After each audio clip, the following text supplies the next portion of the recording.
The facts of the case never changed, but the evidence told two completely different stories. From cell phone data to forensic experts, nearly every key detail became a battle of competing interpretations. Every new witness seemed to strengthen one side's argument while raising even more questions about the other. Tonight, we continue the stories of John O'Keefe and Karen Reed. I'm Mike. I'm Ian. And I'm Dave. If you thought this case already had too many people and names to remember, stick around so you can meet the dog. She lives in Vermont now and has a new name, Cora. I guess you could say she's got a new leash on life. This is Necronomopod.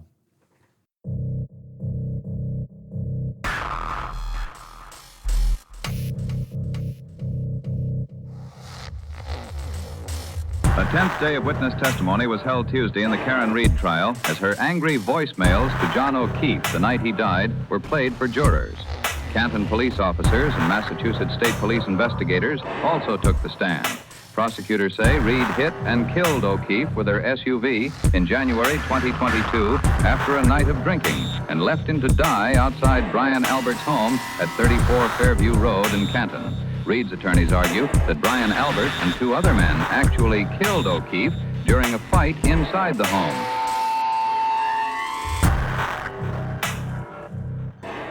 I'm back on track, plugging away at my quest to read a book on every U.S. president.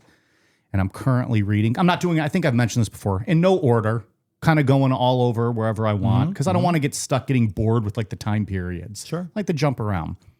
Doing a little bit more modern, and I'm currently reading George W. Bush's memoirs. I was reading it earlier, and I found this one little sentence, and I was like, oh, this will be perfect to talk about on the show. This is just after his first inauguration in 2001.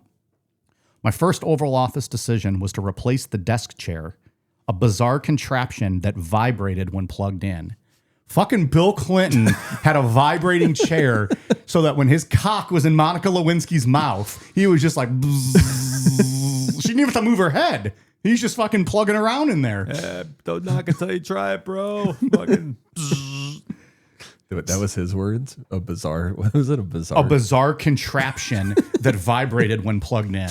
Clinton had a bad back, right? Maybe it was just that. Why couldn't Clinton have left that in the presidential note to W? Like, hey, don't knock it till you try it. Get Laura down here and you can find out. He thought it was funny. He's, let him find out for himself. They write that note on there. I assume it wasn't referenced in the That's note. what I'm saying. I didn't think it should have been in that little letter they leave each other.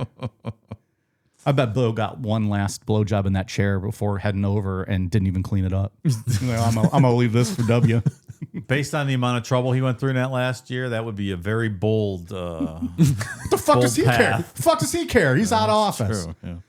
As he's doing it, he's pardoning himself. That would have been awesome. His last official act's to pardon himself. Anyways, that's what I got going on. Sounds like an exciting life you've got going on over there. Presidential vibrating chairs. Big fan. Good for Bill. Good for you, pal. Wonder if that chair's sitting in a Smithsonian somewhere now. I hope so. Oh, fucking somebody from the Bush administration just threw it right in the fucking dumpster. Probably they should put a black light on that thing. It's like called the Prostate Buster 5000 or something. You can picture him like looking at it real confused. Like, W? Yeah. I can picture him looking at anything really confused. like kind of looking at the cord and shit, like how it's plugged in. Why does my desk chair have a plug? And then he does it. And then like it's just like him and his advisor staring at it and just like Dick Cheney standing there with his head to the side. Like one of the women walk in, they quickly unplug it. Like nothing to say, gonna get a new chair. Anyways, I had seen a TikTok compilation of George W. moments that called him a real life Michael Scott or something. We've talked about that before. Dude, I love the way that he says the wrong thing with so much confidence that he's right. You have to, right? And it's just so obviously wrong. When you're dumb, that's what you gotta do. You gotta say things with vigor and confidence. People.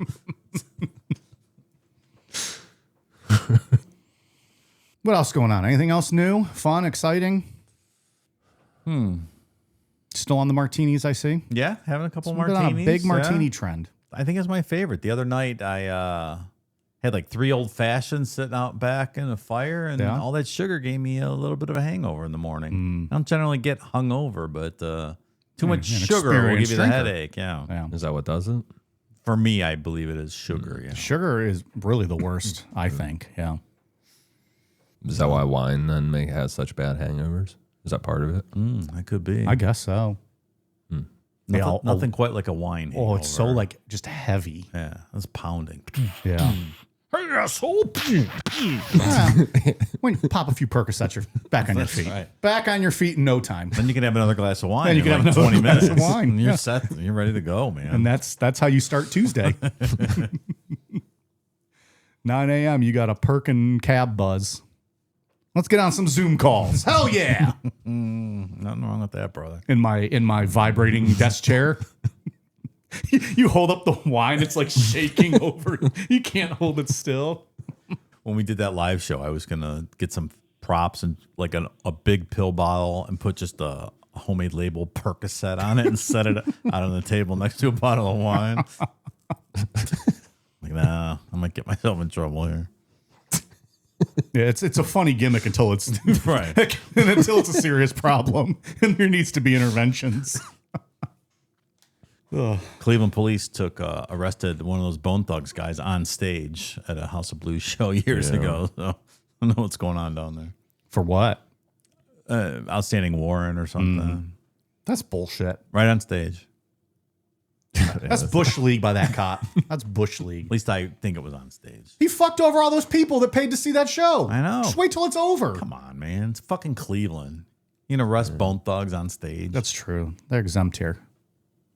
It was probably afterwards, but I just, in my mind, it was on stage. Oh, now you're getting me all riled up for nothing. Speaking of riling up, this story has people riled up. Yeah, a lot of fighting going on our Patreon between people. Relax. It's People, okay. this doesn't affect your lives. It's okay. Yeah. The sun will rise tomorrow.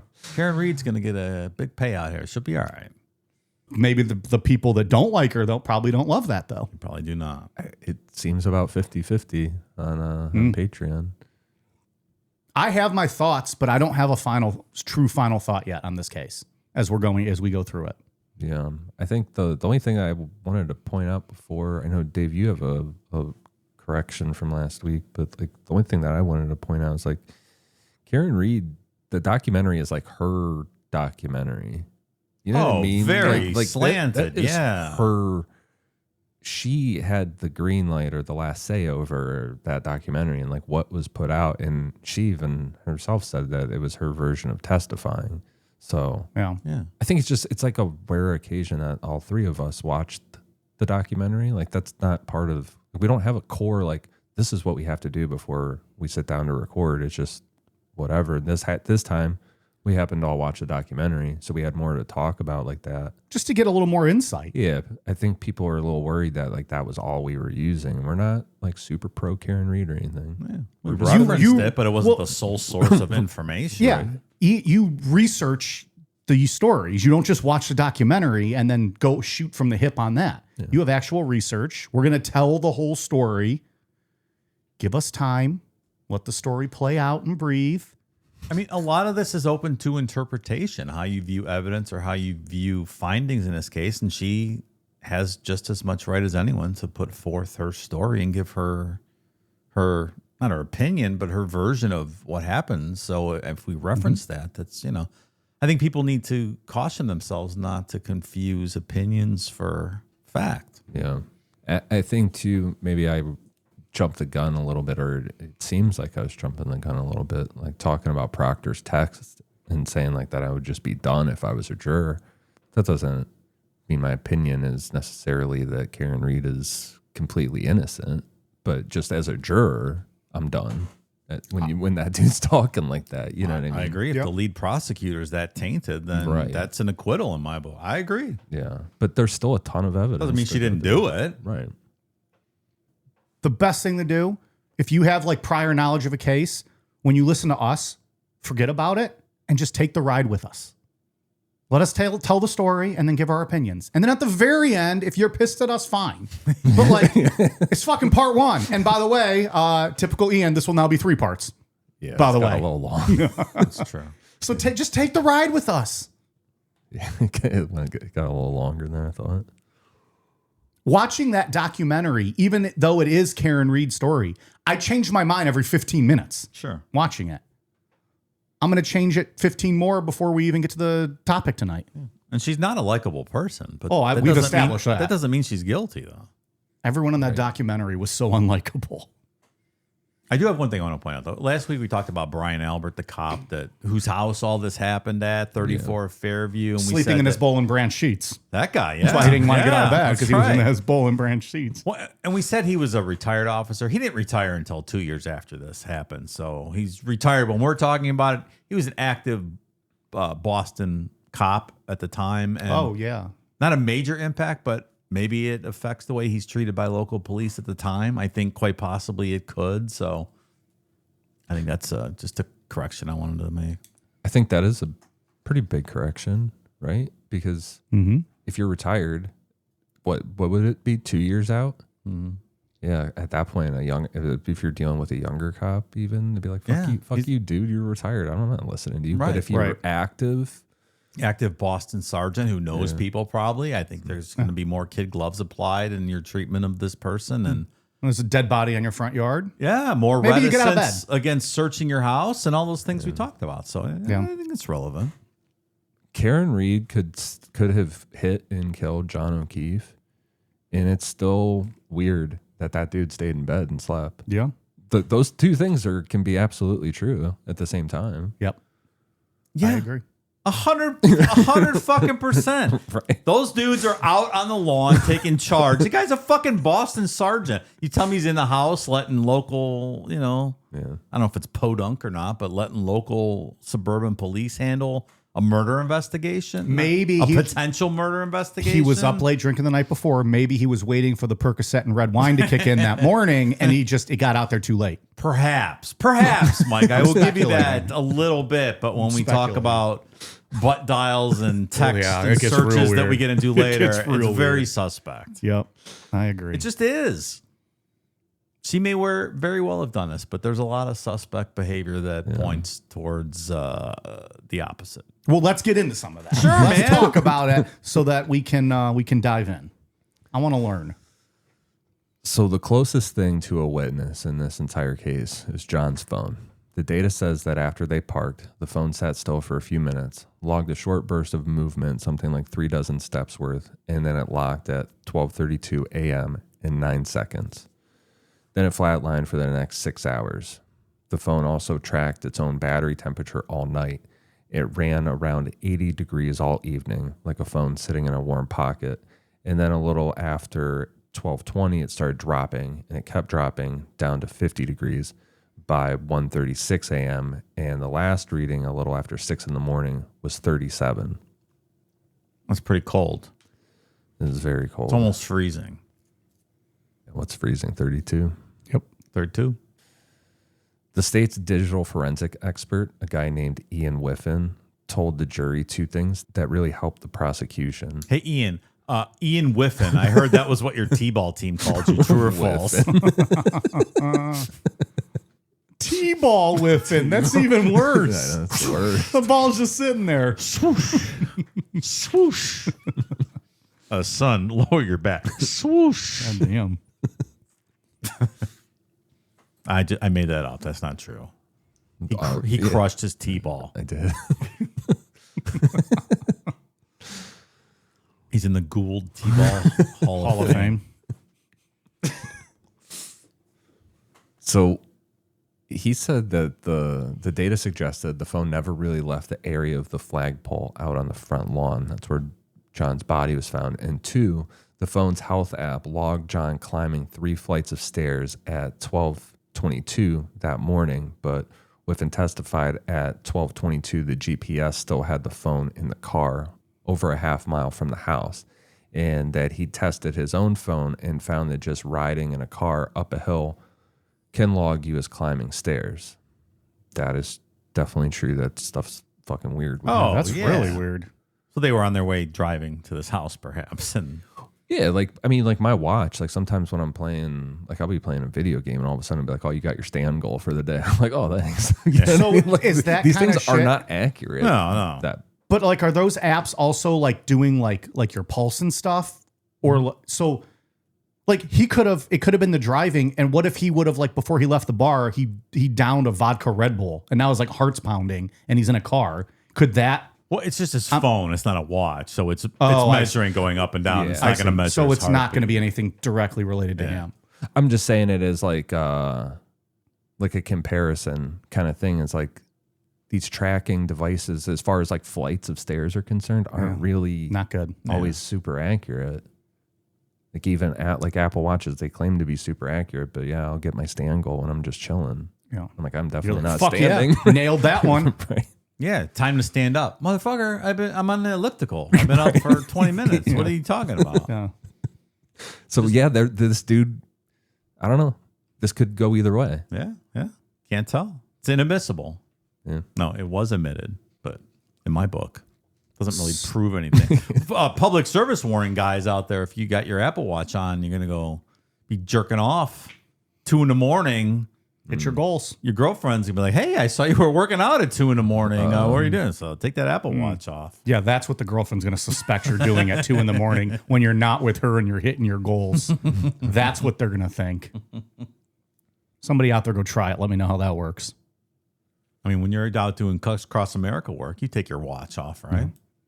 I do, but I don't wear Apple Watches, and I just wear good watches, and I'm afraid that Beta Cuck's going to steal while I'm deep inside of his wife, stealing her heart. Hey, pal, hold my Rolex Submariner while I'm gonna submarine your wife's pussy. Something exactly like that, yeah.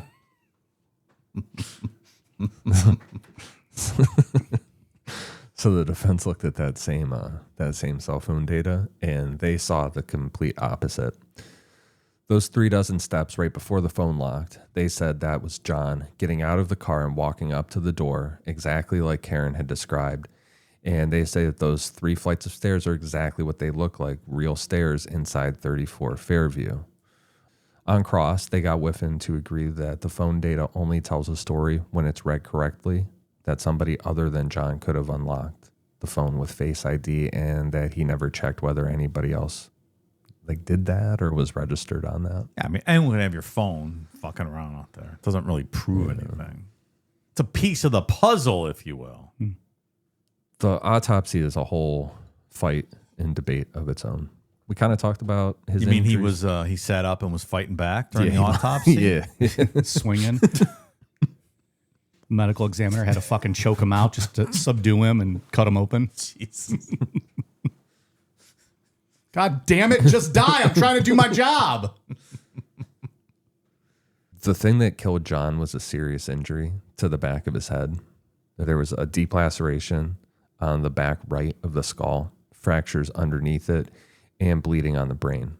But his right arm was torn up too, a whole cluster of deep cuts and scrapes running down it.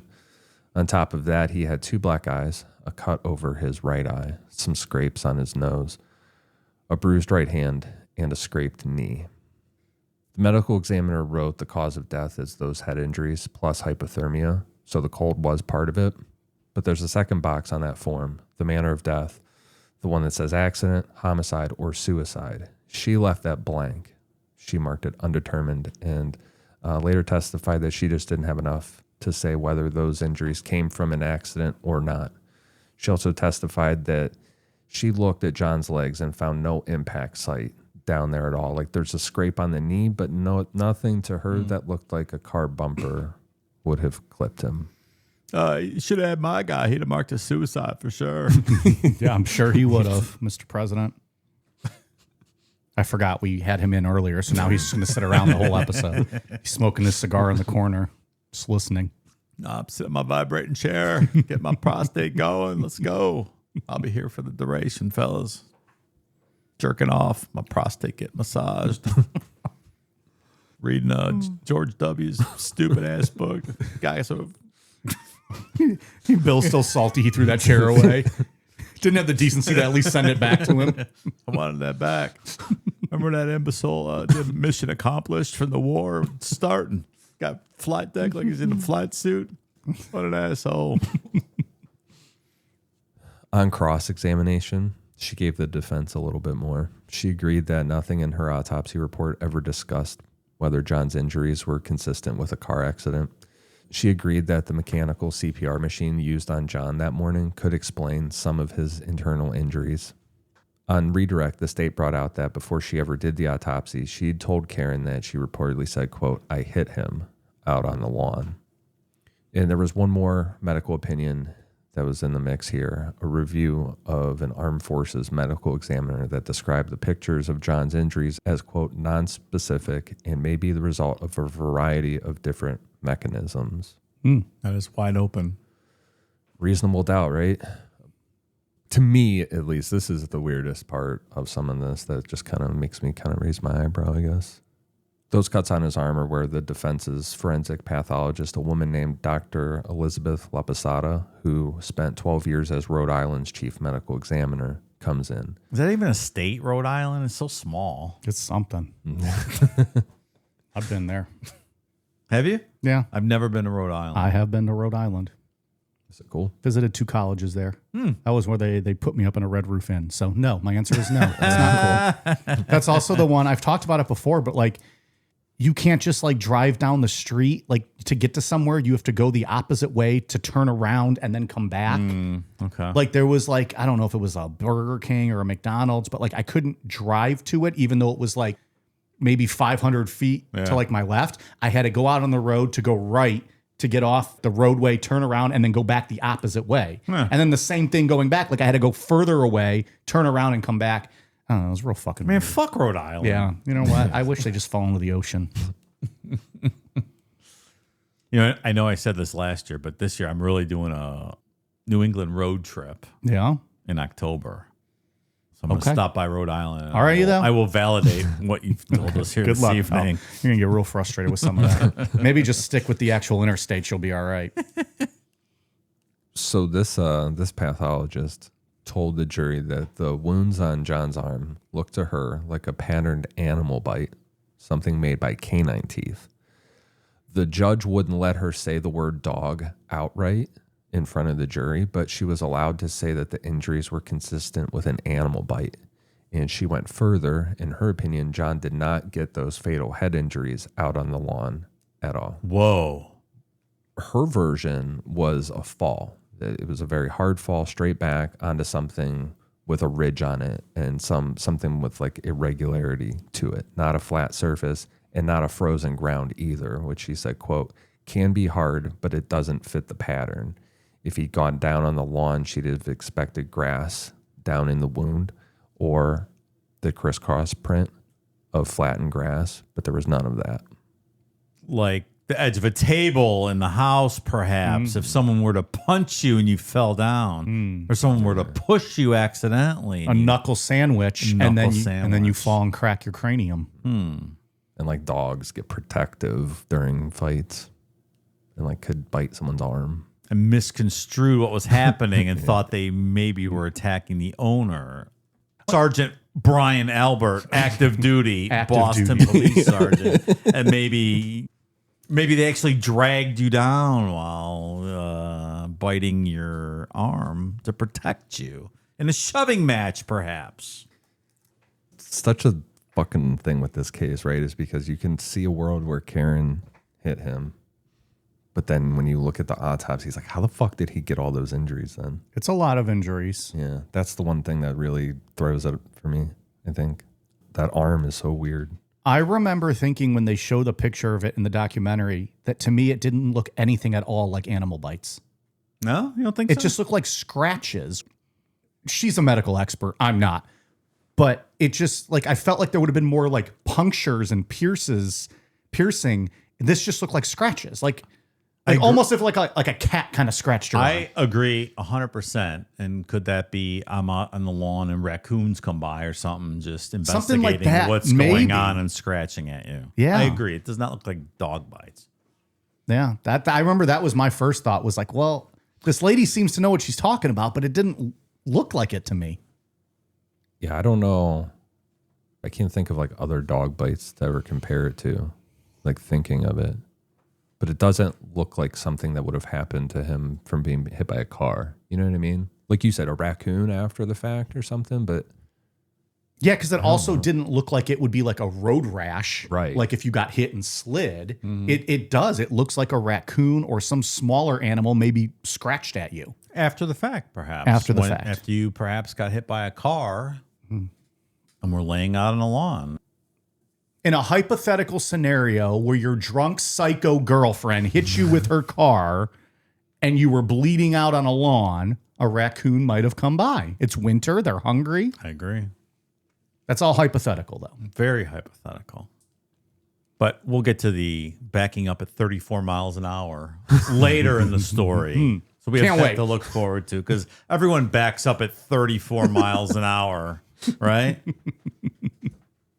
You don't risk running into anybody when you're reversing at 34 miles an hour. It's very common. You know how fast that is to go in That's reverse? really fast. 34 Yeah. miles an hour. But I'm getting ahead of myself here. regarding his face, she said that the bruising around John's eyes came from his brain slapping forward against the base of the skull and breaking the thin bones above the eye sockets. The cut over his right eye was something separate, and when Karen's lawyer asked whether that was consistent with a fist, she said that it was. She said that a fracture like that knocks a person out immediately and kills them inside of 15 or 20 minutes, usually. From the way I understood it, it's like when you instances where somebody gets punched and like accidentally gets killed, right? Like it happens All the time. Bar fight, someone hits their head. If you hit the right angle, the back of your head on the concrete, absolutely. Yeah, man. Fighting is such a fucking stupid thing. This is one of the dumbest things. I mean, Yeah, I'm guilty of it in my almost younger beat years. me up for eating a cookie, pal. You don't have to tell me twice. But man, you could fucking kill somebody. It's I stupid. made the mistake of liking on Instagram, not even liking, but like scrolling on a page of Instagram that was like street fights and stuff. So now that's all that pops up. And some of that shit's terrifying. As soon as I see one guy like in a street fight pick the other guy up and like he's going to throw him, I swipe away because I don't want to see people get thrown on their heads. Yeah. It's terrifying. It's all dependent on how cops view things, how grand juries view things, how prosecutors view things. You get in an argument in a bar one night and you fucking hit a guy and he falls backward and hits his head, but he's the nephew of the local police captain or something. You're going to be in some trouble. Toast. Even if you're just defending yourself. So it's better just stay home. That's how Con Air Cameron Pope went to prison for protecting his wife in a bar fight. But he was an Army Ranger, so he was expected to know better, not to use lethal force like that. It's dangerous out there in the world. Nothing good happens after midnight. Just stay in your house. That's very true. Stay in your house, have a Percocet, have a red wine, and go to sleep in your Boll and Branch sheets. I want nothing more out of life. That is literally the best sleep a person can have. I mean, I'll need the blowjob included in that list of demands. You want your Bill Clinton vibrating chair for that too? Most things that please me, I can be done on my couch, though. I don't really need to go out. I don't need to leave the house. She Also, that breaking that bone above your eye socket, I've done that. It's very, very painful. I did not die, though, as you can tell. I'm still here with you guys. like your eyebrow. The socket. Oh, underneath. Right Yeah. here. I remember wrestlers saying if they wanted to like actually draw blood, like hard way, meaning like for real, you punch a guy right on the eyebrow because it's the thin skin and you can easily just split them open. That's what they would do. Yeah, how many UFC fights have we seen where that eyebrow gets split in half there? And I've done that too. I took a cleat to my eyebrow and split it in half a little bit. Oh. Also not fun. I don't think I ever had the eyebrow split. I had like the top of my forehead. I still have a scar up there, but it was from a fucking car, like trunk door, like popped up and caught me. You were changing a tire for someone on the side of the road in your car? Yeah, I was being a helpful citizen and saw them struggling. I saw this jackass struggling. He didn't even know how to change a fucking tire.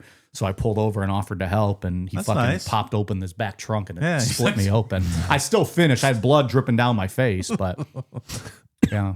And he offered his wife to you in return, and that's how your business model and that's started. how it started. Yeah, I put in all the fluid needed to like inflate a tire, and pumped it back up, and then he was on his way. Yeah. Flat air fluid. Yeah, flat Everyone air needs fluid. that. Yeah, Fix a flat. I removed the hydroaxles so that you could get the tire on and off. So I put in the flat air fluid, and then I told like he had like these pads that were like on the tire. Maxi pads? And I was like, dude, you don't need pads on a tire. So I took those off. I think he's fine, probably. That's good, pal. Carhartt hero. I tried. She also broke with the medical examiner about the cold. She said that people who die from hypothermia almost always have small ulcers in the lining of the stomach, and John had none. So like she put all this like good information out there, right? Like she's kind of making me question things. But then the state came back and they kind of took her apart at her credibility. Like, how competent is this lady, right? Like As you would expect. Yeah. Mm-hmm. So remember, she was the head of the medical examiner in Rhode Island. The state pressed her over her office's handling of the Station nightclub fire. It's one that killed 100 people in Rhode Island back in 2003. You remember that? The band Great White? It was like a little club, and they set off fucking pyrotechnics and, you know, burn the place down. You it can't was do that in a fucking little club. terrible.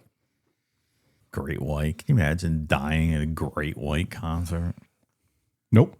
My advice, Nope. I can't even put myself in that. my advice to you, anywhere you go, any club, any arena, anything, is identify the exits closest to you and always have an escape plan, because dumb shit fucking happens all the time, and always have an escape plan in places like that. When I'm at little clubs or small venues like that, I'm always usually standing in the back anyways. Yeah. Just because I don't want to usually be up by the crowd. Sure. So I'm usually at the back.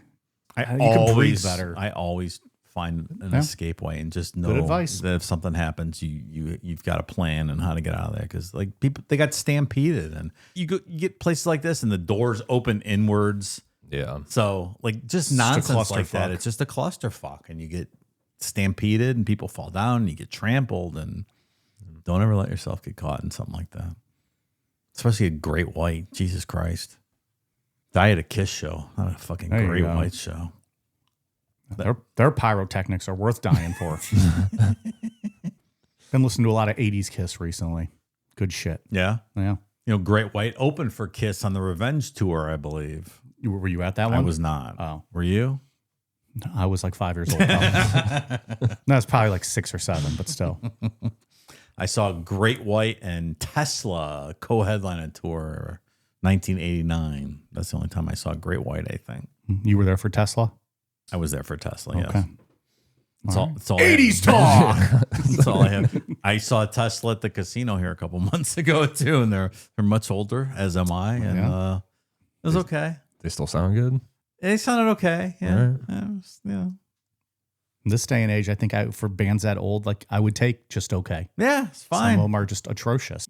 I just want to hear live music, and love those guys in the 80s, and you know, that's all I have to say on that. Okay.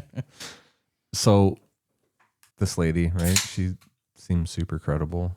She sold me so far. Let's just put it that way. Right. So they came back at it. The state came back at her credibility for that fire. It wasn't necessarily like her office specifically. It was that she refused. The state said that she refused to come to the scene for at least 17 hours. On the stand, she was told that the emergency responders and police asked her to come, and she refused. Her answer was that nobody called her, that the medical examiners aren't first responders, and that her investigators from her office went straight to the scene. But the state's like, nah, not really. You just were fucking doing your own thing. Maybe she had a migraine. Did you ever think about that? Well, Called in sick that day. Perhaps. Maybe she was traveling. Maybe she was in Aruba. You ever think about that? this is a little rougher. So there's this audit done, and it was found that there were hundreds of incomplete and unsigned autopsy reports, a case backlog, and a lot of issues with how organ and tissue donations were being handled. Clerical errors. Come on, move on. Come on. Next line of questioning. Yeah. Does it change the fact that people, when they die from hypothermia, have ulcers in No. their stomach or not? I don't fucking know. It seems medically sound. Yeah, but then, Yeah. At least in Rhode Island. but everyone's drunk in Rhode Island, so they all have ulcers. So maybe her experience is tainted. But like, if you're a juror, then you hear them pick her apart. Then are you kind of like, maybe this planting lady's a doubt. fucking idiot? I That's don't know. their doubt. job. Yeah, absolutely. Because if I genuinely don't know if that ulcer thing is true or not, like I don't know that. So, You're relying on their expert opinion. Right. And then the prosecution's going to make them look like maybe not the expert you think they are. like you're sitting there with a backlog of just autopsy reports that aren't signed and shit, and you expect me to think that you're correct? Yeah. Oh. Yeah. That's the problem with trials and juries and the whole thing. You're like, it's just a fucking popularity contest. Who looks better that day? Who sounds more credible? Who got better sleep the night before? Doesn't make any of it Who has the more true. charismatic attorney in this case? Absolutely. Like, oh, I like that guy's attorney. I'm going to vote to acquit him. Like, it's just none of it's based in reality a lot of the times. Unless you have a fucking video and some hard forensic evidence, this stuff's just toss up. That's why I wasn't allowed on the jury for Casey Anthony, because then I was like, have you seen that fat ass? She's innocent because I'm trying to put my wiener in it. And they said, you can get the fuck out. The judge is like, contempt of court. You're going to go sit for a little while in timeout. On your way out, Casey's giving you the blowjob sign with their mouth. I'm just like, fuck it. Worth it. Worth it. Goal achieved. That's the only reason I was here. I'll stay here for a weekend.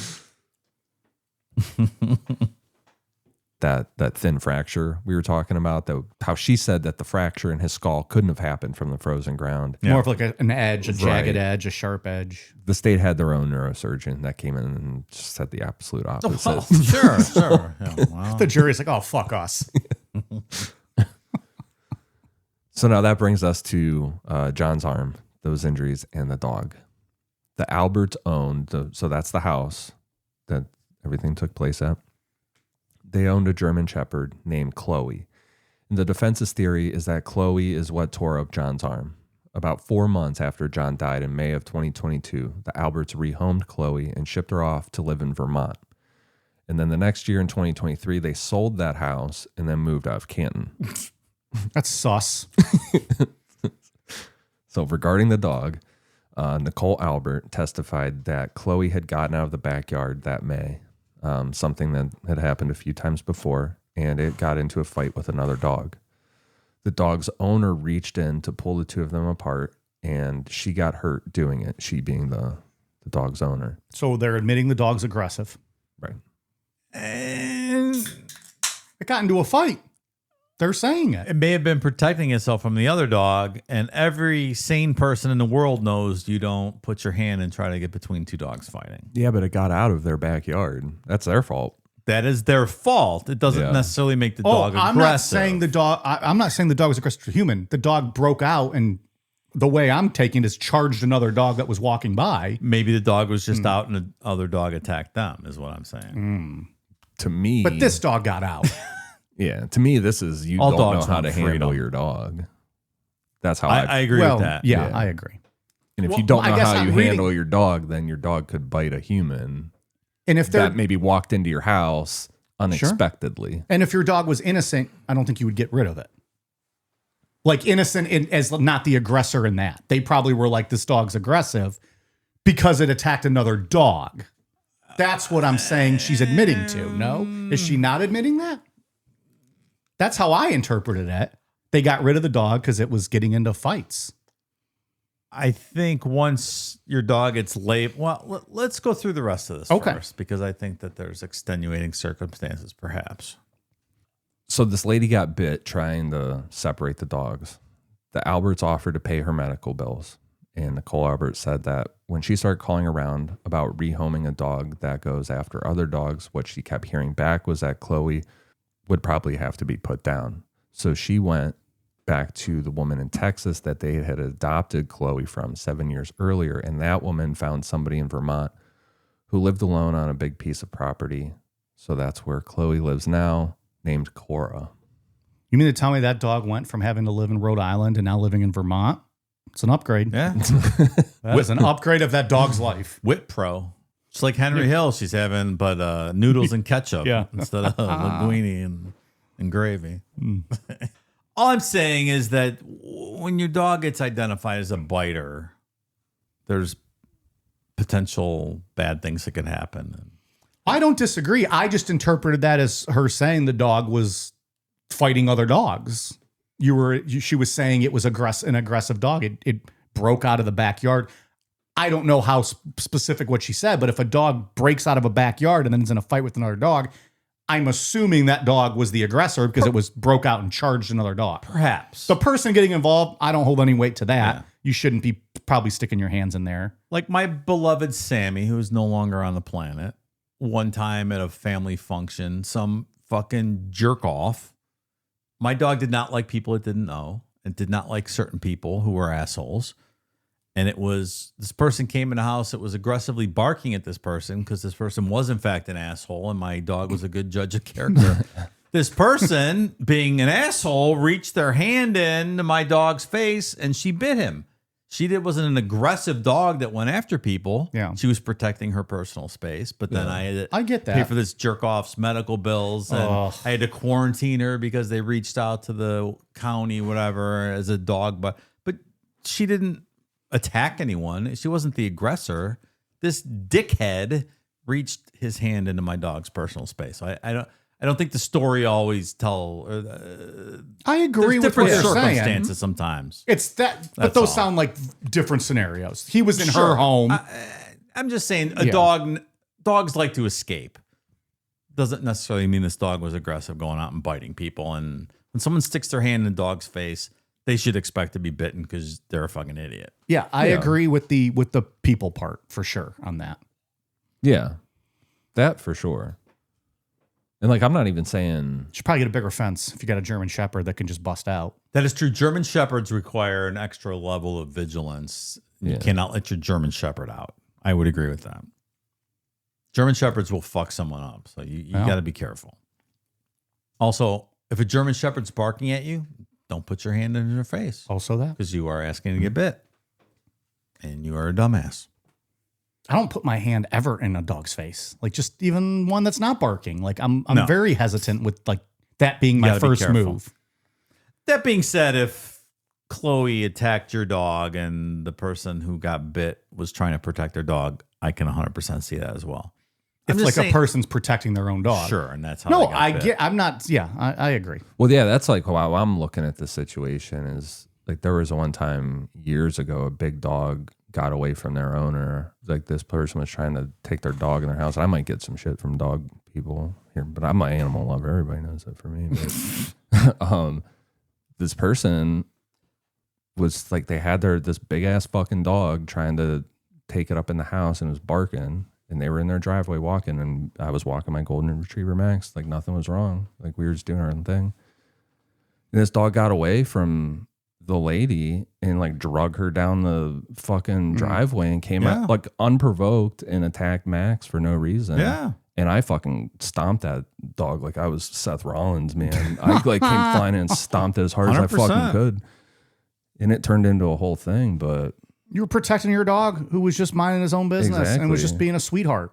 I didn't get bit, thankfully. But I've done that too. I was walking Sam years ago, and some little fucking rat dog that was, 10 pounds came charging out of a garage and started nipping at her face. I punted that fucking dog. Fuck you. I don't care. Pat McAfee over here just picking up that dog and punting it. I said, no, this dog that attacked Max was big. Like this dog was That's about a as big completely as different, Max. yeah. That dog You're would not have fucked. punting that dog. No, Yeah. that dog would have fucked me up. Yeah. I'm lucky it didn't, but I kicked it as hard as I could in the head. I 100% agree with that. It was Yeah. because Max is that big, but he's a big Yeah. baby.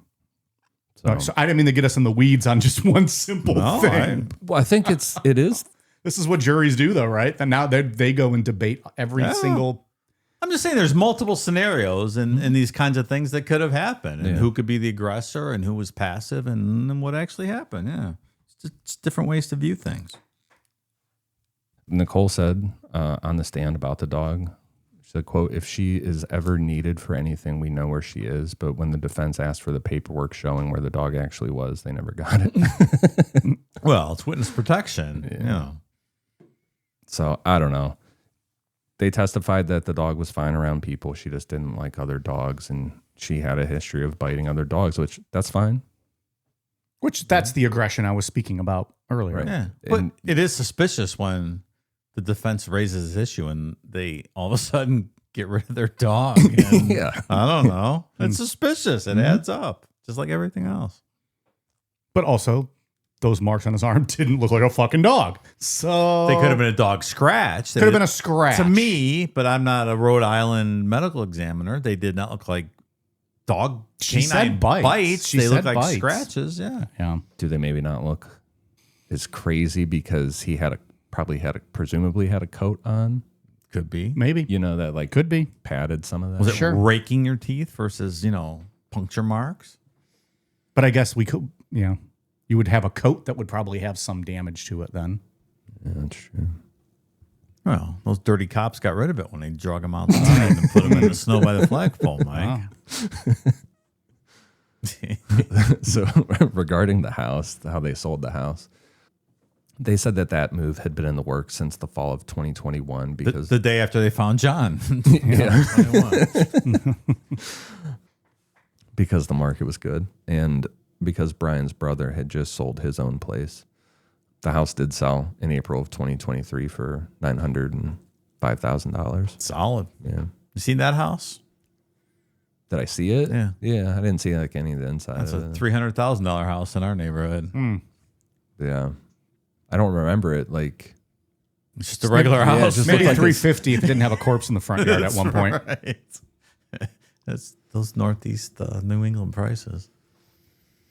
the defense had a dog expert of their own, a retired emergency room doctor and forensic pathologist named Marie Russell, who worked as a police officer in Massachusetts years before that and who'd spent about 30 years treating dog attacks. She had found this case the way everybody else did through the news and got interested. She told the jury that the marks on John's arm came in groupings, in patterns, and that those patterns were made by teeth and claws of a dog. There you go, claws. She said that she ran every car versus pedestrian scenario she could come up with, and none of them produced the configuration of wounds. And she said she was 100% certain about that. Acquittal. Case closed. That's that. I know, and they're going to come in and like talk about how she was like doing drugs. Yeah, right. She's like a piece of shit. Yeah. Prosecutor sent some swabs from the holes in John's sleeve, like in his sweatshirt, out to a veterinary genetics lab in California. And the specialist there testified that there was no canine DNA on them at all. What both swabs did have was pig DNA, which she said could have come from something as ordinary as food, cooked pork, or bacon. Russell's answer to all of that was, quote, "The absence of the evidence is not as remarkable as the presence." Okay, Confucius. Just, what if it's pig's ears that the Chloe was chewing on prior to attacking John? Yep. A common treat for big dogs. Sure is. I'm sure there's pork found in a lot of dog food and Everything. Yeah. Everything's pork. It's cheap. Pork scraps. It's the filler material. Some would argue my comments on this show are the filler material. Mostly that's just like my mom and dad and people who listen that supposed to love me. So that's where we're at on the dog. I don't really know. Where are we on the dog? I don't fucking know where we're at. We just talked about it for an hour. Same place you started. That's all right. Jesus Christ. Stop me if this sounds familiar, guys. You moved into your first place after college. You got yourself an actual adult grown-up bed, but then you cheaped out on the sheets or got some old hand-me-downs from mom. Now, 3 or 4 years later, those old sheets, they just aren't cutting it. You're not sleeping as well as you could be, but you just don't know why. It's your sheets. That's why I upgraded to Boll & Branch sheets. The luxury, the comfort, you can tell the difference immediately. They have everything your sleep needs. Start with the signature organic cotton sheets and go from there. And the amazing part, these sheets just get better and softer over time. You're an adult now. You can't compromise on your sleep. It affects your whole day. Take it from me. You'll notice the difference immediately. The first time you sleep on your Boll & Branch sheets, you'll be convinced and you'll never go back to ordinary sheets again. My sleep has improved immeasurably since I made the switch. There's a whole new world of sleep out there waiting for you. Upgrade your sleep with Boll & Branch. Get 15% off your first order plus free shipping at bollandbranch.com/necro with code necro. That's Boll & Branch, BOLLAND branch.com/necro, code necro to unlock 15% off. Exclusions apply. This episode is sponsored by BetterHelp. Look, you've been hearing us talk about BetterHelp for years now, but have we ever really talked about how happy people are with the services they've received? Don't take it from us. Go check out the real-time customer reviews at betterhelp.com/reviews. Each day, hundreds of reviews are updated, giving you insight into how successful and how happy people have been with their service. BetterHelp has an average live therapy session rating of 4.9 out of 5, based on over 1.7 million client session reviews. As a podcast that has experience with star ratings and reviews, those kind of numbers clearly speak for themselves. Go check them out for yourself at betterhelp.com/reviews. Over 6 million people have used BetterHelp globally, and with consistent feedback from real users, it's easy to see why so many people choose BetterHelp. If you're looking for quality, BetterHelp therapists have at least 3 years and 1,000 hours of hands-on experience. And to get started, all you need to do is fill out a brief questionnaire. BetterHelp does the initial matching for you, focusing on finding a therapist that best meets your needs and preferences. You can also switch to a different therapist at any time. See the reviews, see what stands out, and see if BetterHelp is right for you. Visit betterhelp.com/necro. That's betterhelp.com/necro. Get to the drinking that was going on. Yeah, good stuff. Let's Now, go. finally. John's blood alcohol came back high, somewhere between 0.21 and 0.28. Oh, that's not that high. And the legal limit to drive is 0.08. That is so Well, low, that's why he right? wasn't driving. He wasn't driving. Meanwhile, He was smart. Yeah. she's cruising around open container. Yeah, with her cocktail in hand. The defense turned that back on the state and asked how steady a guy that far over the legal limit really is on an icy walkway in the dark. Yeah. That's a possibility, maybe. That's a good point. Maybe. On Karen's side, the state's toxicologist walked the jury through the bar security video frame by frame, counted 6 vodka sodas while Karen was first at the bar, plus a 7th in her hand on the way out, and put her level while she was driving somewhere between 0.14 and 0.28. Well, it's a broad range. That's a really broad range. Yeah, come on. I know. If I was a juror, I'm like, wait, what? Yeah. You sure about that? Hey, at that point, just tell us you think she was drunk. You have no idea how drunk, but drunk. Well, and she also says in that documentary that they were counting shots that people bought and that she didn't even drink. She's like, I wasn't drinking those. But then was also like some of these sodas might have been doubles.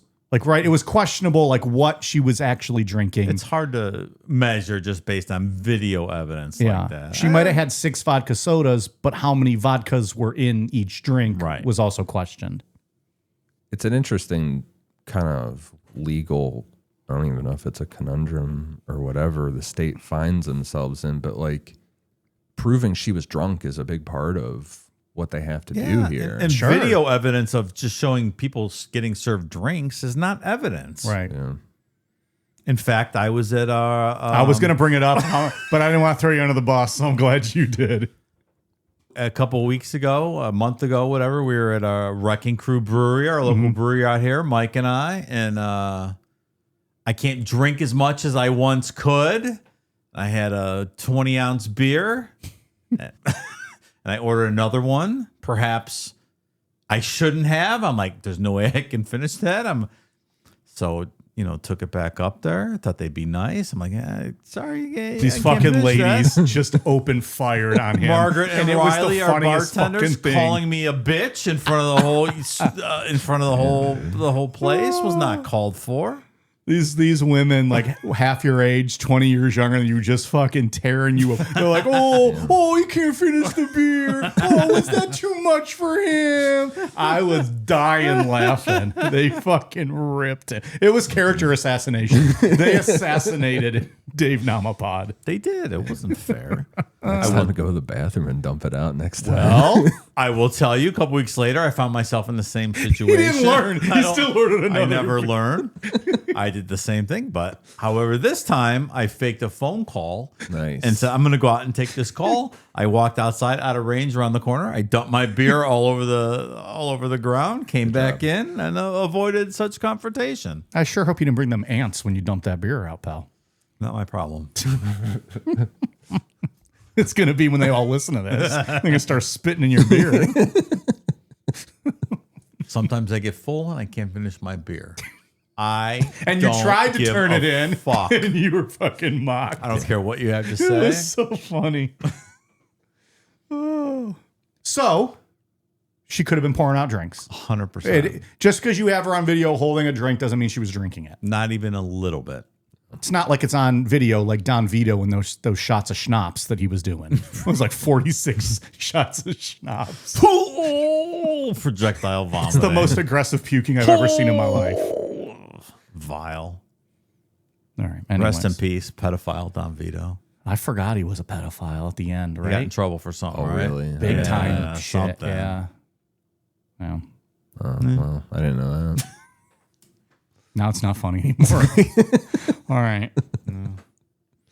So the state needs to prove that that Karen is drunk, right? That the whole fucking thing is tied into that. But no one ever tested Karen that night. There was no breathalyzer, no roadside stop kind of thing, nothing.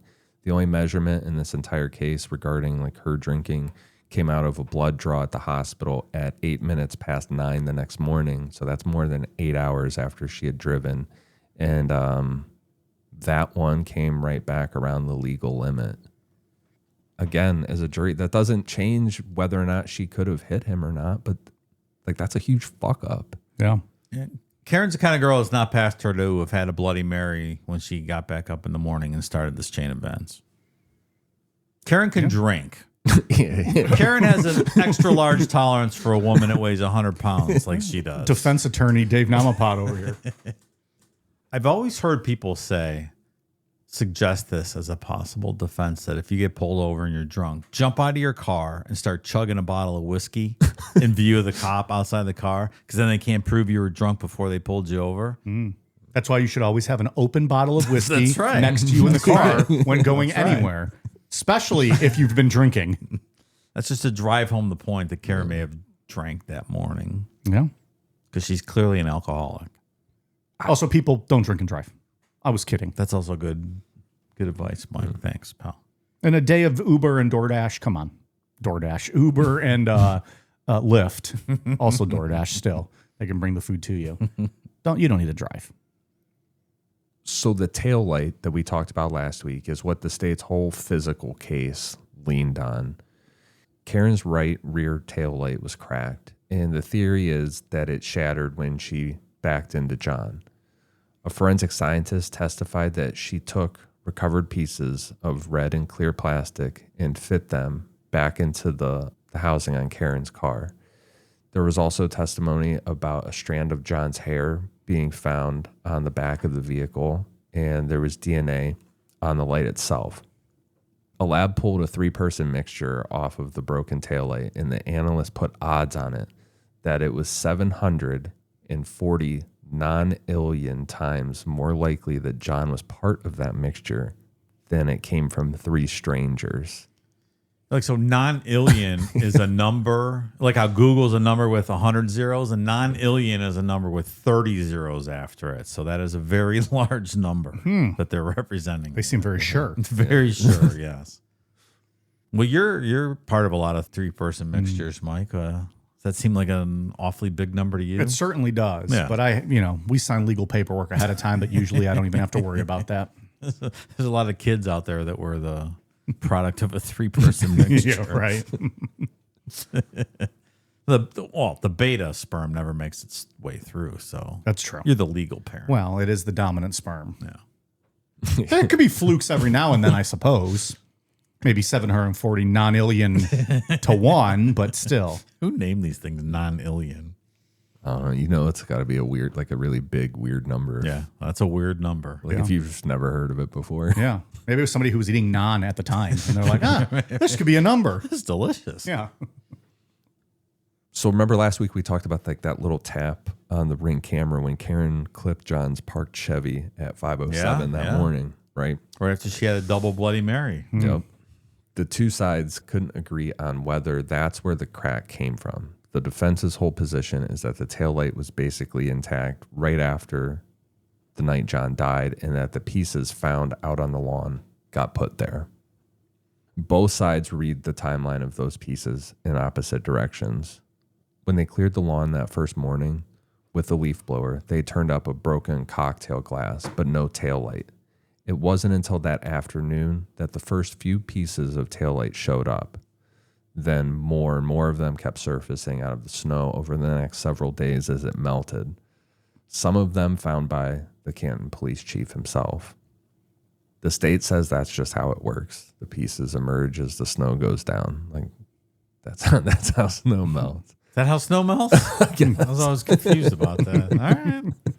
The defense said that pieces just like that's not how it fucking happens. I don't know, man. Either it did or it didn't. Yeah. They're arguing about every fucking thing. But it depends on the rate of snowfall that night and when it happened and how much snow it was under. And, The jury are the real heroes of this case. Just for having to fucking sit through this and make sense of it all. No shit. There was one part that from last week we stopped and were debating, and then we could never. I don't think we circled back to figure out like if they needed a warrant to do all of this. Like when we started, it was when they took her car and her cell phone. And right. I had asked if they even had a warrant because it was a few hours later. And that's kind of where you get into this potential of the taillight being a cover up, right? Because it's like, well, why did they even have this or whatever? They didn't have a warrant. The troopers took her SUV and the phone in her driveway that night without a warrant, and they what they gave her, and this is the standard, is that you grab evidence on the spot so nobody can alter it. And because of the umbrella of evidence, her car and her phone could go without a warrant. Probable cause. Yeah. I guess. I don't know. That's what the internet told me. Cops just do what they want. Yeah. That's also true. What do you mean? Well, and in a case like this where there's a dead cop, Of course. more Do whatever so. they want. This bitch killed the cop. We're going to do whatever the fuck we want, and you're not going to do a goddamn thing about it. Yep. That was them calling her a bitch, not me calling her a bitch. I understood that. Yeah. I was placing myself inside the police. You were playing a character. I was playing a character. You're doing a bit. Yeah. Andy, this bitch killed the cop. Take her car and her phone. Oh, I missed that episode of the Andy Griffith Show. I'd have watched that one. Throw her in there with Otis the drunk. Probably had a double Bloody Mary for breakfast after she killed him. I really want a Bloody Mary now. You need to stop fucking talking about them. I fucking hate Bloody Marys. Terrible. I absolutely love a Bloody Mary. I just love tomato juice in general. That's always, if I'm out for breakfast, which is rare because I don't eat breakfast often, that's the first thing I ask. Do you have tomato juice? And then if they do, I ask if they have spicy. And if not, I'll add hot sauce myself or something. Andy, arrest this man too. I love a Bloody Mary. I don't love all the gimmicks, like the fucking skewers of food that come on it. Like, I just want the drink. Maybe like some olives would be great. We got a Some place over peppers. here does like cheeseburgers No, and shit all that's over. stupid. Like, I don't- fucking stupid. Yeah, Get I'm out not of here. paying $80 for a damn Bloody Mary. I just want the drink. Right. Like I've seen some that have bacon on them that are kind of like kinda Bacon? cool. Yeah, You know if what it's, I mean? especially if it's like the stir. Like instead of Yeah. celery, I'll do bacon, stir it up, and then just chomp away at that. Maybe John was drinking a Bloody Mary and the bacon fell off on his arm, and that's where the pig DNA came from. As a dive bar, they weren't serving bacon Bloody no, Marys. this was back at the house, maybe. Oh, maybe he had one at the house. Yeah. And then they knuckle sandwiched him, Right. cracked his head, and then sent the dog after him. Cora or Katie, or what was the dog's Chloe. name? Chloe. Now Cora. Now Cora. Witness. The artist Whip formerly Pro. known as That's right. as what was it again? Chloe. Chloe. The artist formerly known as Chloe. Living on her magical farm in Yeah, Vermont. Yeah, in Vermont. Fuck it, the fuck out of Rhode Island. Oh, that's lovely. She's up in Vermont. Is she in a farm? Oh. No more driving half a mile one way to make a U-turn to get to where you really got to go. You didn't kill Chloe so they couldn't get bite impressions from her teeth or anything, right? No. She's in Vermont. She lives with Ben and Jerry on their farm up there. She has ice cream every day. Yeah. Cora. Her name's Cora. You Got implying- this whole like fucking backstory, Right, like right. lore. She's not at the Rainbow Bridge. No. She's in Vermont. No, absolutely not. Where's the paperwork? Oh, we don't have it. Yeah. Never sent I it. got lost. Never sent it. Brian didn't shoot Chloe in the back of the head. And no. He would never do that. He loved that dog. Now you're gonna make people mad that you're insinuating that they assassinated the dog. I'm asking questions, man. I'm eating an olive too, but I'm asking Yeah, you really questions. are. You're chomping away over there. So that brings us back to the mirrored video from the Canton police station. When Karen's SUV got processed in the station Sallyport, remember we talked about how it took forever for the defense to get this video sent to them. And the version of the surveillance video that came out made it look like a person was standing near the car's left taillight, the intact one. When the orientation got corrected, that turned out to be lead investigator Michael Proctor, and he was standing near the right taillight, the broken one. He sure was. He really was. Suspiciously so. Crouched down a little bit. Yeah. The defense says none of that was an accident, that the video got flipped to sell the idea that nobody ever went near that light and that the light itself got worked on while the car sat in police custody. The state says the camera's own settings caused the inversion. That other footage from the same garage came out flipped too. That Proctor stood a few feet away from and never touched the car. Didn't look like it to me, pal. And then his DNA was not on that tail. It looked like he was standing right there, crouched down, Crouched right down, next to it. Probably wearing fucking gloves. Yeah. Yeah, that's why there's no fucking Yeah. DNA. Right. Do you know what a Sally port is? Does everyone know what that term is? Just like a It's like a big, like the open garage kind of area, right? holding area. Like if you were to go into a prison transport or something, like closed off on both sides, to like kind of segregate access to a secured facility where you close this door before you open this one. So Yeah. not, yeah. Like where you get walked in. Yeah. Like they pull you in, Close shut the behind- doors, Exactly. and then they walk you. Yeah. I've been in those a time or two. Various reasons. The defense also had someone from law enforcement. A Dighton police sergeant had stood in the driveway while Karen's SUV was seized, and he testified that he saw on the back of the car was a crack with a dollar-sized piece missing. Then they showed him a picture of that taillight taken later in the Canton Sallyport. A big section of it was gone, and asked him if he'd seen it, and he said, quote, "Absolutely not." When the state pressed him, he didn't budge on the big point of the whole thing. He said, quote, "I know what I saw, and that wasn't it." There's some other stuff that the state pushes him on that we'll get into in part 3. The implication being when they brought the car in, there was just a little crack, and later on it's this huge crack, and they're Right, they were tampering with it. finding these pieces. Old as Proctor the snow melts, hunched right? over with his Yeah. gloves on. Look, there's enough reasonable doubt inducing things that we've talked about Yeah. already, in my opinion. I don't disagree. This guy, I think you could have said that after part 1, honestly. Yeah.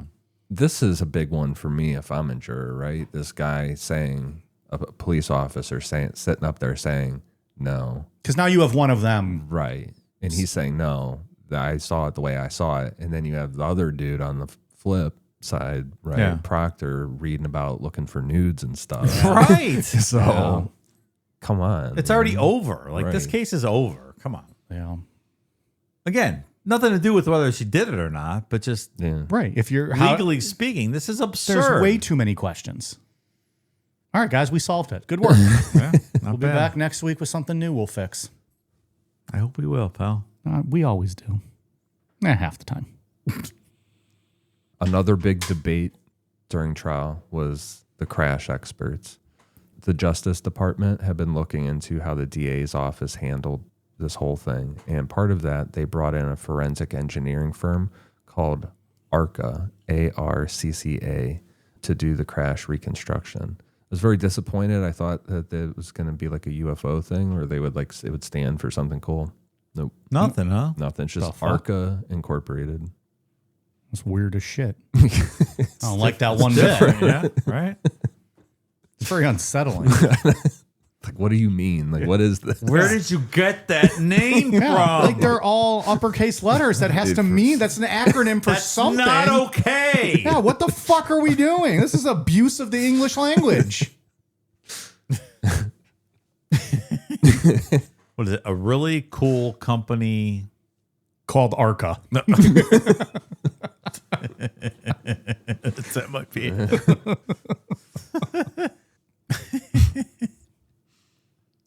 Yeah, so they didn't start out working for the defense. They were working for the feds at first, and their findings actually went both ways. Their construction was that John's injuries were not consistent with getting hit by Karen's car. 2 ARCA guys walked the jury through it. One, a guy named Daniel Wolf, took a replica of Karen's SUV and backed it into a crash test dummy's arm and testified that he just could not reproduce the damage that was on Karen's rear taillight. You know what the crash test dummy said when they got hit? What was that? Once there was a girl who... Do you remember this fucking song? I do remember that song. That was so bad. Crash test dummies. There's a lot of weird music in the 90s. There certainly was. They did a song, I think, on the Dumb and Dumber movie or soundtrack. Because whenever I think of Crash Test Dummies, I think of that movie. Somehow I have a connection. I'll look it up while we move on. What a weird song. Once there was a girl who... It had a really weird enunciation. Yeah. Yeah, the 90s really did have some like just really weird music that, like, what genre even is that? Weird. Oh, they had that.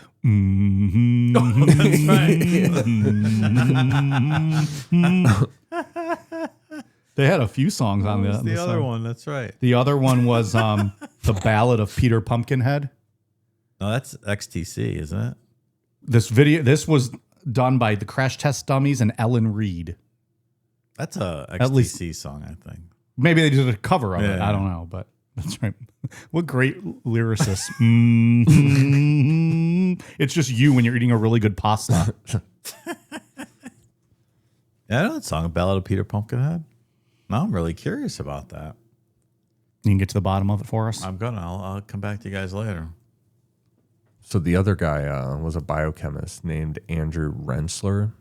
He testified that it would take something like 1,400 to 1,600 pounds of force to cause the skull fracture John had. And when he dropped a crashed dummy head onto a taillight at a simulated 15 miles per hour, it wasn't remotely enough.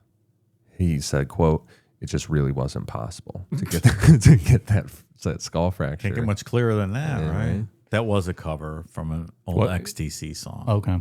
Well, it's on one of the soundtracks. The state had their own reconstruction expert who told the jury the exact opposite thing, that John's arm wounds were consistent with getting caught on a broken taillight. And on cross, the prosecutor did get one of the ARCA guys to admit that he hadn't fully accounted for the taillight pieces that were embedded in John's clothing. Do we really think those arm wounds were the result of a taillight? They sure as fuck don't look like it to me. That is quite a Like, I could see how a taillight could scratch an arm like that, but not the way they were kind of peppered throughout his arm. Yeah. That doesn't seem consistent It either. really doesn't. This entire trial is like a soccer match. It's been 4.5 weeks and it's 0-0. Yeah, yeah. I don't know. I just don't think there's much of a case.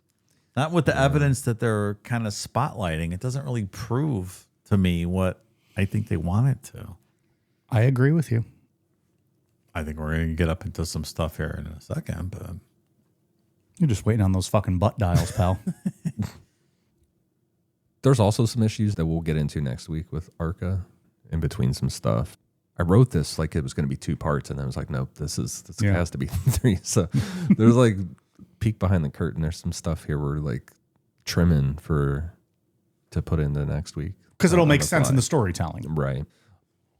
But, and just like the Mackenzie Shirella case, right? There's that onboard computer stuff. Like there's data being recorded in cars. So Karen's SUV became subject to that kind of stuff, right?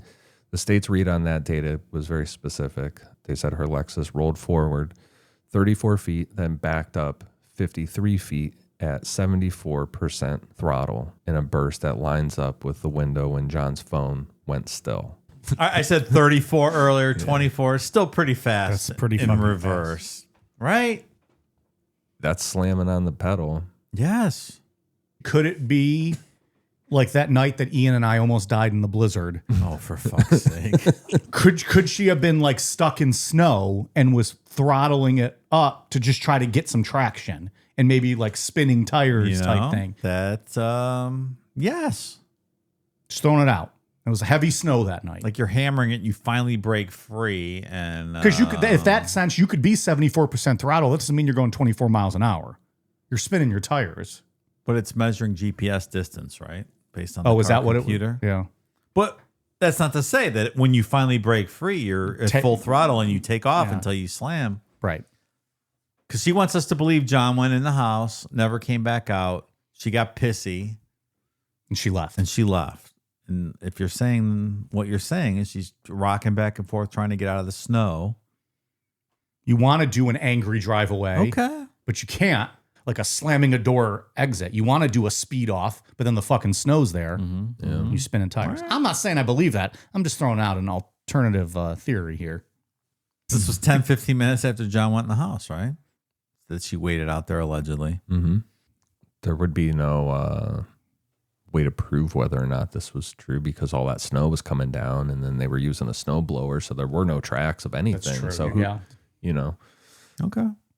All right. Good point, Mike. Good point. Yeah. All right. It's not I wasn't something trying I to was score thinking one, about. but It's not something I was thinking about, but it's finally in soccer. Goal! At the 93rd minute, there's a goal. that tracks. Well, no, there is no tracks. Remember the snow. Too much. Did I just become her defense attorney? I don't want this job. So the box never recorded a collision, and the expert said that that's what he expected because the system only registers car hitting car, not car hitting person. The defense read that same data and said that it shows a car being driven normally and that nothing in it puts John's body anywhere near the path. Reverse 24 miles an hour is normally? Dude, That's what the fuck planet are you living on? Okay. All right. You gave her the reason for it. That's I did, but then they're just saying a car being driven normally. I actually had a reason. That's not normal. Good grief. I do not necessarily agree with the defense's point on that one. No, it seems a bit much. They should have went for the old spin in the tires gimmick. I like the throttle stuck in the snow, though. I like that. Should have called you as an expert witness. You wore your Carhartt up on the stands. They're like, oh, this guy knows cars. Yeah, absolutely. He knows exactly what happened. Jury would have swooned. You probably would have got clients. You would have got Karen off. You would have got her off later again. Wow. If this case wasn't already more confusing and just all over the place. Jennifer McCabe, again. So that is Nicole Albert's sister. Nicole Albert is the homeowner. Her sister and one of the 3 women who found John that night made a search on her phone the morning that John died. And what she typed was, quote, house, long to die in cold. House, it's spelled H-O-S. Presumably you would think it was supposed to say how, H-O-W. Keys are right next to each other. They are. And that's where we'll pick back up on part 3. When did she type that? Is the question. It is the question. It is the question. And how do typos get logged in all these various systems that we have, these iClouds and How do they get things. time stamped? Yeah.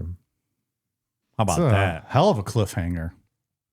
Maybe she was just writing a rap song. Hose long to die in the cold. That works.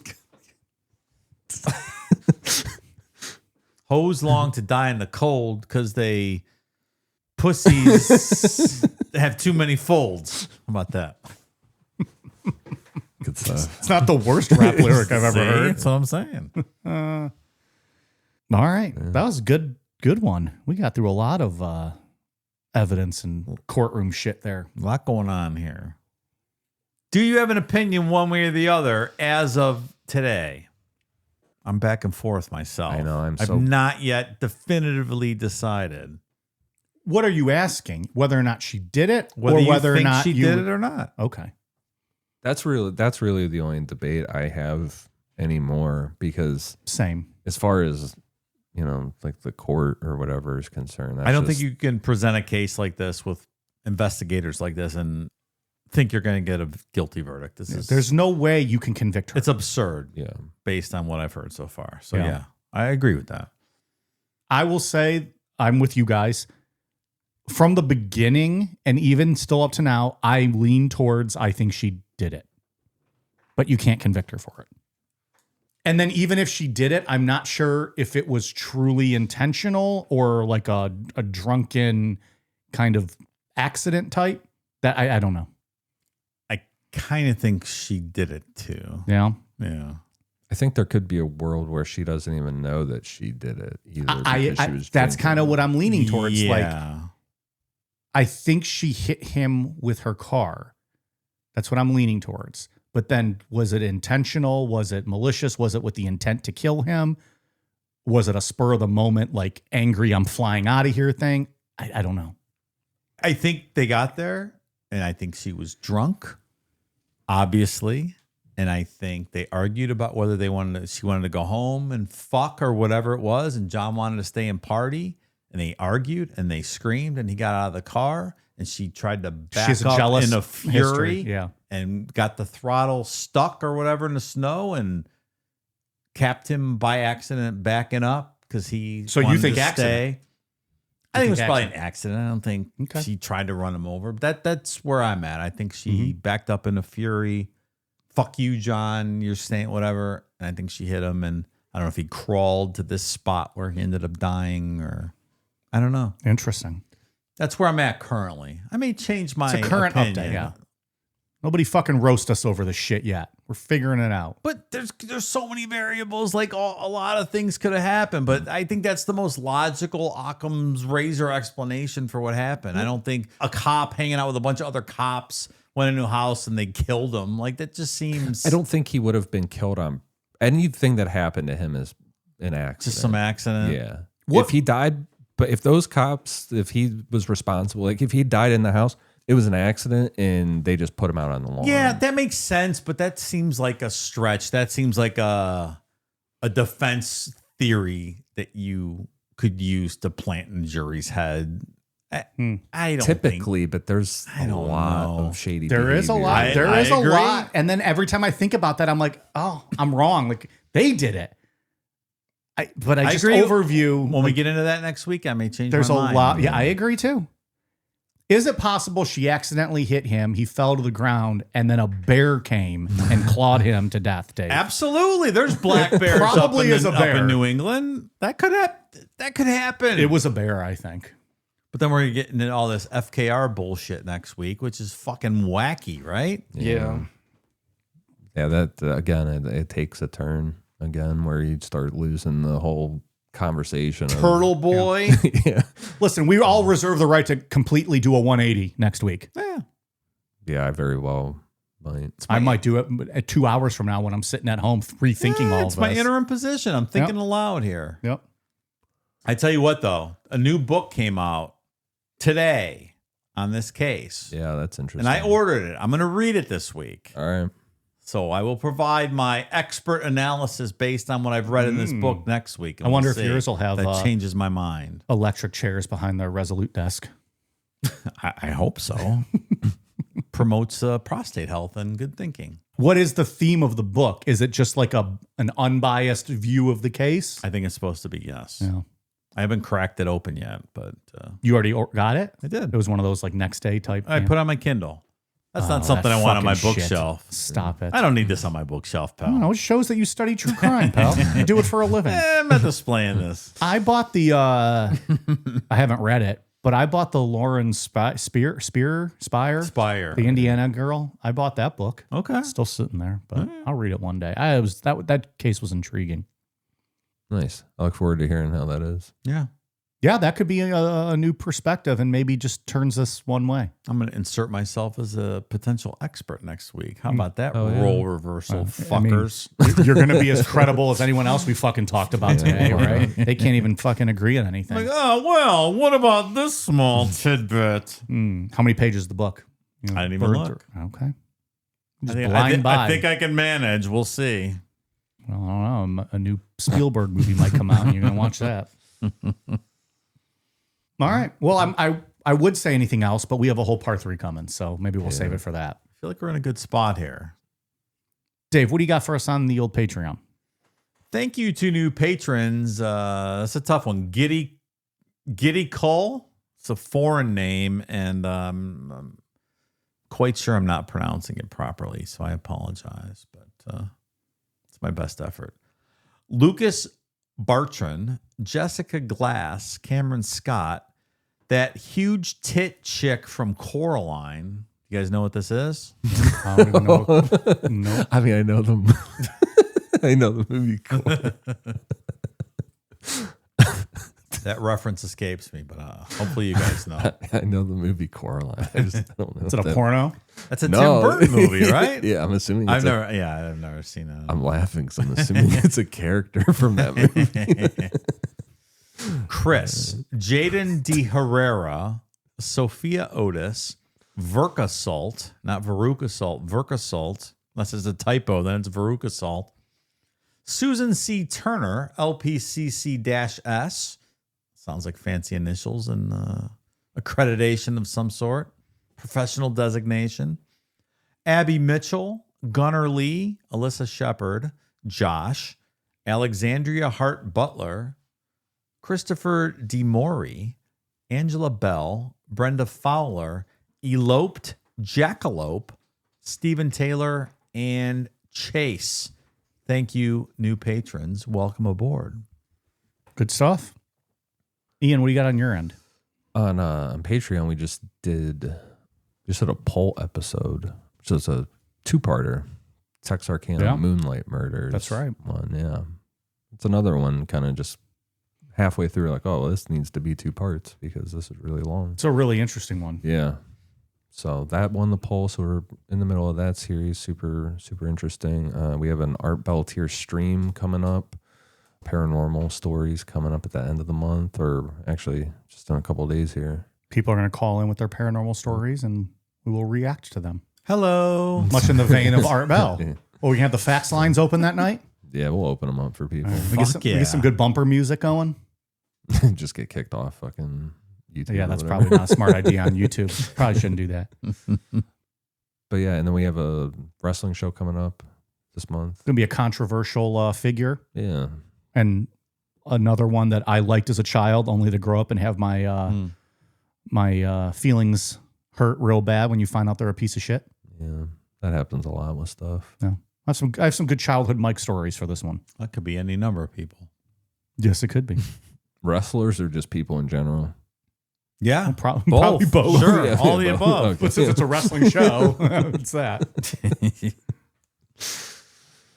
Yeah, so go check that out. That's all on Patreon. Patreon.com/Necronomipod. Dave, anything else? I do not have anything else. Okay, then. We are on Twitter and Facebook and Instagram and YouTube at Necronomipod. Patreon.com/Necronomipod, as was just stated. Amazon.com. Search Necronomipod for all of our merch. And Necronomipod.com. All right, you guys ready for a cool down beer? Cheers.